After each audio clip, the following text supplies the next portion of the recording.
حدیث نمبر 682۔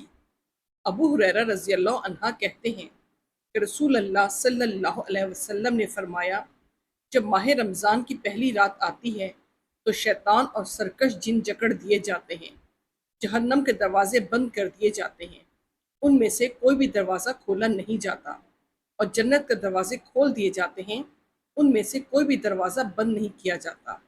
پکارنے والا پکارتا ہے، خیر کے طلبگار آگے بڑھ اور شر کے طلبگار رک جا، اور آگ سے اللہ کے بہت سے آزاد کیے ہوئے بندے ہیں، تو ہو سکتا ہے کہ تو بھی انہی میں سے ہو، اور ایسا رمضان کی ہر رات کو ہوتا ہے۔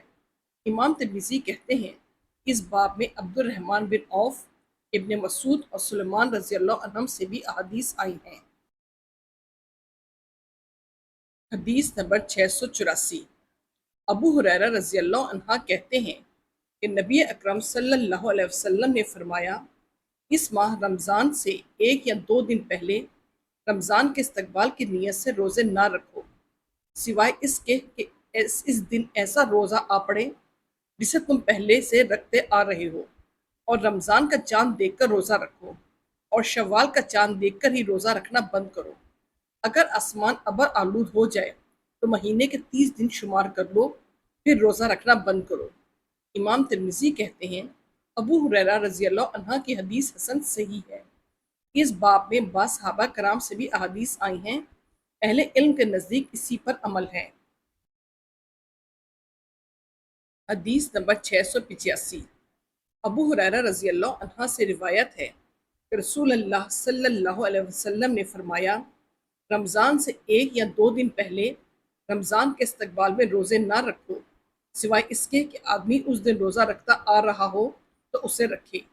امام ترمذی کہتے ہیں، یہ حدیث حسن صحیح ہے۔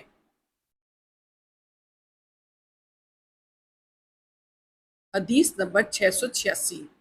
صلاح بن ظفر کہتے ہیں کہ ہم عمار بن یاسر رضی اللہ عنہ کے پاس تھے کہ ایک بھنی ہوئی بکری لائی گئی، تو انہوں نے کہا کھاؤ۔ یہ سن کر ایک صاحب الگ گوشے میں ہو گئے اور کہا میں روزے سے ہوں۔ اس پر عمار رضی اللہ عنہ نے کہا، جس نے کسی ایسے دن روزہ رکھا جس میں لوگوں کو شبہ ہو کہ رمضان کا چاند ہوا ہے یا نہیں، اسے ابو القاسم صلی اللہ علیہ وسلم کی نافرمانی کی۔ امام ترمذی کہتے ہیں، عمار رضی اللہ عنہ کی حدیث حسن صحیح ہے۔ اس باب میں ابو ہریرہ اور انس رضی اللہ عنہما سے بھی احادیث آئی ہیں۔ صحابہ کرام اور ان کے بعد تابعین میں سے اکثر اہل علم کا اسی پر عمل ہے۔ ان لوگوں نے اس دن روزہ رکھنے کو مکروہ قرار دیا ہے جس میں شبہ ہو کہ رمضان کا چاند ہوا ہے یا نہیں، اور ان میں سے اکثر کا خیال ہے اگر وہ اس دن روزہ رکھے اور ماہ رمضان کا دن ہو تو اس کے بدلے میں 1 دن کی قضا کرے۔ حدیث نمبر 688۔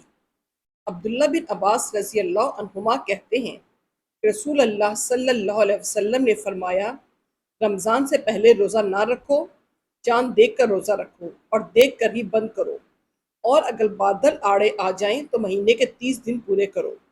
امام ترمذی کہتے ہیں، ابن عباس رضی اللہ عنہما کی حدیث حسن صحیح ہے، اور کئی سندوں سے حدیث روایت کی گئی ہے۔ اس باب میں ابو ہریرہ، ابو بکر اور ابن عمر رضی اللہ عنہم سے بھی احادیث آئی ہیں۔ 689۔ عبداللہ بن مسعود رضی اللہ عنہ کہتے ہیں کہ میں نے رسول اللہ صلی اللہ علیہ وسلم کے ساتھ 30 دن کے روزے رکھنے سے زیادہ 29 دن کے روزے رکھے ہیں۔ امام ترمذی کہتے ہیں، اس باب میں عمر، ابو ہریرہ، عائشہ، سعد بن ابی وقاص، ابن وقاص، ابن عمر، انس، جابر، ام سلمہ اور ابو بکر رضی اللہ عنہم سے بھی احادیث آئی ہیں۔ نبی اکرم صلی اللہ علیہ وسلم نے فرمایا، مہینہ 29 دن کا بھی ہوتا ہے۔